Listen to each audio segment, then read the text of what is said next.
Salut les gars, bienvenue dans cette nouvelle vidéo de AgriBA, la chaîne spécialisée en agriculture et ses dérivés. Aujourd'hui, une nouvelle vidéo réaction sur la chaîne de Startup Academy qui a pour principale figure l'entrepreneur Claudel Noubissi. Aujourd'hui, il nous dit qu'il faut arrêter de faire l'agriculture et l'élevage en Afrique. Donc, soi-disant, ça ne donne pas d'argent. Bon, on va voir ses arguments et on va essayer de débattre pour voir où il a tort, s'il a raison.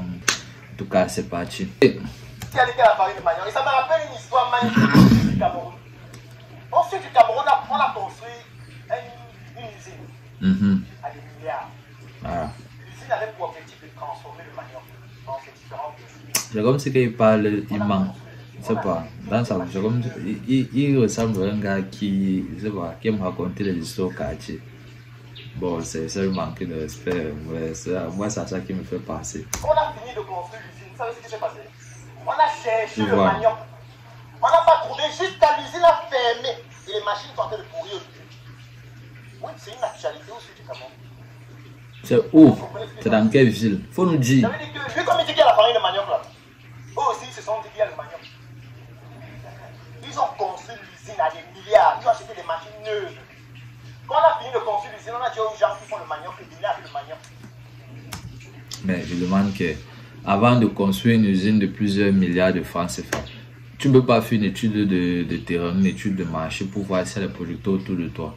Et en plus même, tu fais une usine qui a les milliards, tu vois qu'il n'y a pas de producteur, mais tu te lances dans la culture du manioc. Si tu as les milliards pour faire une usine, qu'est-ce que ça t'empêche de dépenser quelques millions pour faire une exploitation de plusieurs hectares de manioc? Mais ça n'a pas de sens, c'est ce qu'il dit là. Moi, je ne sais pas trop. Vous nous vendez le manioc qu'on transforme. Personne n'avait les quantités de manioc qui permettaient de faire cette petite. Moi, où l'usine a fait, les machines sont en train de...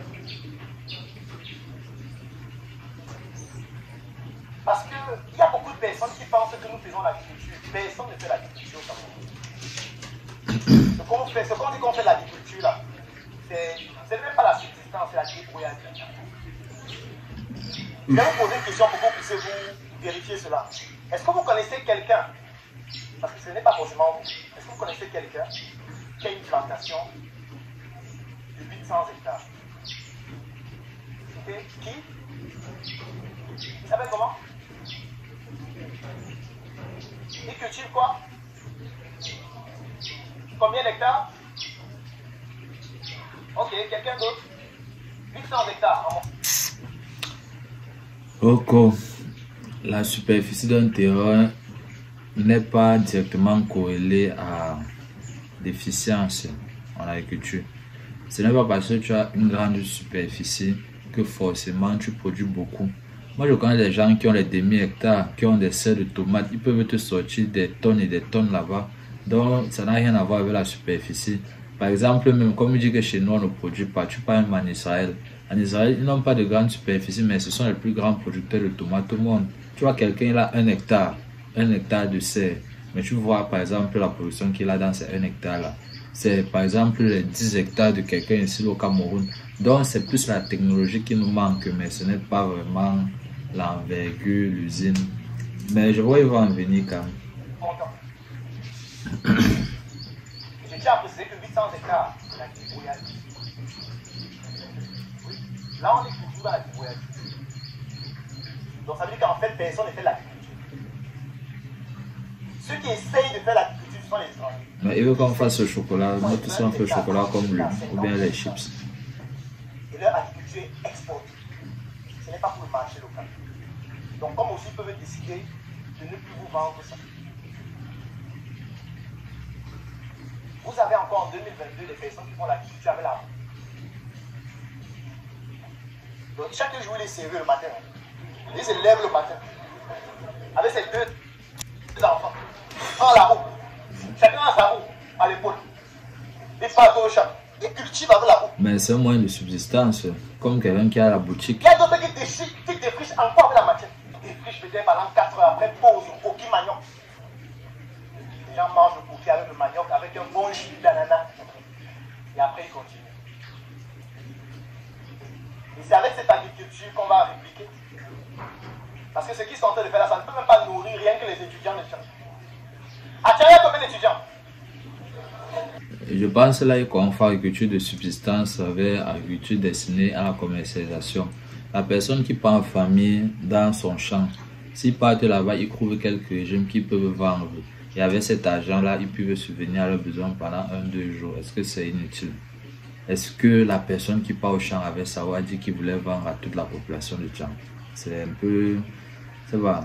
Ces arguments sont contradictoires. Ça m'étonne même qu'une personne qui ne prend pas le micro là-bas pour lui dire ça.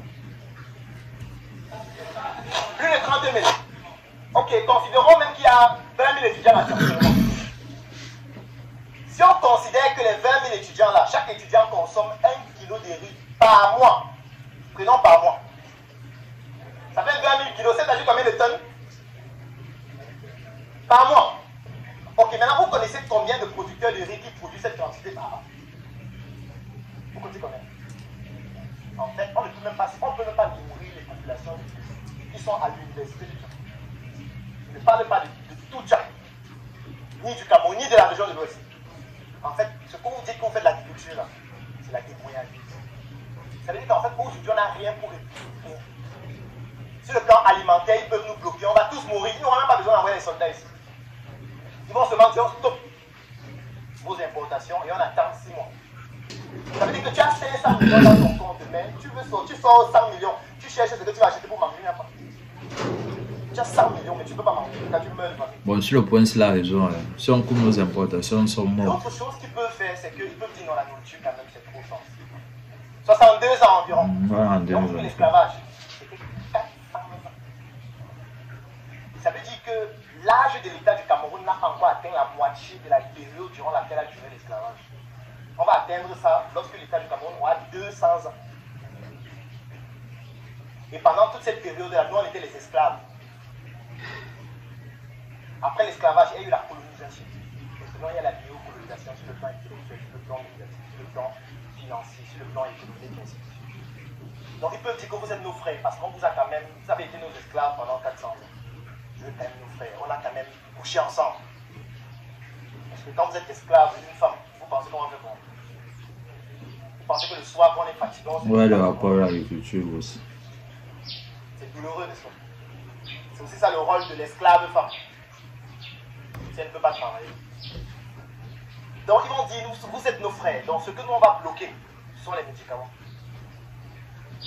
Donc on ne vous envoie plus nos médicaments. Vous vous soignez avec le roi des herbes.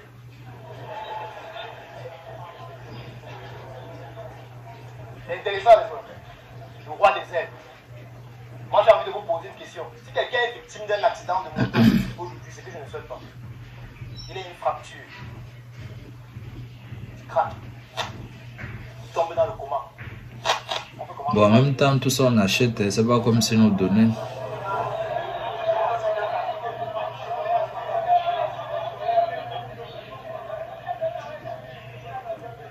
Compliqué, hein?